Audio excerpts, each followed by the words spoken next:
the last couple of days have been really fantastic for the Trump team as he has picked multiple cabinet picks that are just, really great for the Republican Party. Man, someone that I've really admired and still do, Mike Huckabee, is selected for the ambassador for Israel, which he was given the opportunity to join Trump's cabinet last time around and declined. At that time here in Nashville, he was doing his own Huckabee continuation on TBN. But now I'm wondering if he's going to do both roles simultaneously. The next one, of course, is one of my favorites, one who I was going to vote for also before Trump won the nomination, was Marco Rubio. Great guy, fantastic personality, tweets and posts about God more than just about any senator I've seen. He's definitely someone I believe who's chosen to be in that position. Let's hope he gets picked by the Senate and confirmed by Congress and the Senate together.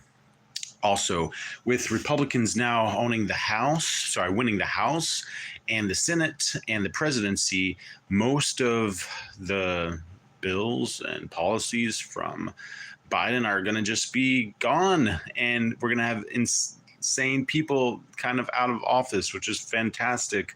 And when I say insane, their policies are insane, but they're written by the people. Yeah, it's a good time for America. Man, I think, well, me and my friend, we saw the Reagan movie this summer. It was very influential, and I would say that we need to have another Reagan type presidency. And we need to have it now at a time where China and all those other countries are forming BRICS, which is going to compete with the US dollar. So as an American, we need to, or I need to as an American, and we need to as Americans, keep our money continuously flowing overseas for investment purposes and keep America wealthy. That cannot happen if there's a second denominating factor when it comes to money that can rival the dollar. So we do not need BRICS to actually take the place of the dollar. And China's been trying for years and years to get the yen to take place of the dollar. It just hasn't happened because they have to devalue their currency in order to keep their production costs low. And they are experiencing deflation at this time. Deflation is not good for an economy. It makes it very stagnant without growth. So, man, I was planning on going to China. I actually booked a trip twice, and it kind of fell through because of some other things going on in my life. But this morning I was looking at tickets to China, and if I visit China for, I have a band, so it'd be for music purposes and doing some music video stuff. I'll be able to see the economy up front, close and center. And with all that said, it's something that I'd really want to report about on this channel. Now, I've always tried to make this channel reach out to the people and have people see it in a time that was very divisive, like the 2020 election. I went to New York just to film. And in the same way, I would go to China also to see what's going on and if everything we hear is true.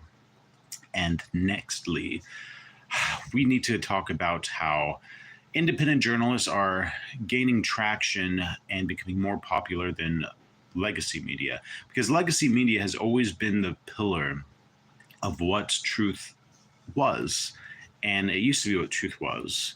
And post 2008, I would say, once all these social media platforms became very popular and gaining prominence, that independent journalists are swaying people's opinions because there's no narrative. And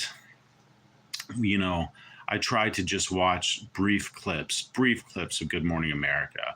And when they were trying to congratulate Trump about, the crypto bull run, George Stephanopoulos said, oh, he's making his own cryptocurrency. So that's suspicious because, he tried to make it sound like Trump was going to actually try to benefit from deregulating the cryptocurrency with his own cryptocurrency, which is insane. Crypto does its own thing, and there's hundreds of tokens. It's not about one token. But DJT is definitely going to do well.